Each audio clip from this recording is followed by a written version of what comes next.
ஐயோ என்னங்க நொண்டிக்கிட்டு வர்றீங்க? என்னாச்சு? காலில் முள்ளு குத்திடுச்சு. யோ செருப்பு போட்டிருக்கல, எப்படியா காலில் முள்ளு குத்துச்சு? சிவக்க மாட்டு வண்டி சகதிக்குள்ள மாட்டிக்கிச்சு. சகதிக்குள்ள செருப்பு போட்டு எப்படி வண்டியை தள்ளுறது? சரி, அப்படியே டாக்டர்கிட்ட போய் அதை எடுத்துக்கிட்டு வர வேண்டியதானே? முள்ளு குத்துறதுக்கு டாக்டர்கிட்ட போகணுமா? சிட்டியில் இருக்கவங்களுக்கு அதெல்லாம் தெரியாது. இப்போ நான் அந்த முள்ளை எடுக்கிறது மூலமாக தெரியாதவங்க தெரிஞ்சுக்கட்டும் இப்படி ஒரு கருவி இருக்குன்னு. முள்ளு வாங்கி எடுத்துக்கிட்டு வா. இந்தாங்க முள்ளு வாங்கி.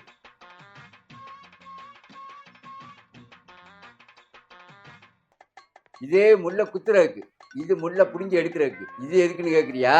இது காதை சுத்தம் பண்ணுறது. தெரியுதா? ஆமா தெரியுது. இப்படி குத்தணும். ஐயோ வலிக்கும். வலிக்கத்தான் செய்யும். டாக்டர்கிட்ட போனால் அதை விட வலிக்குமே.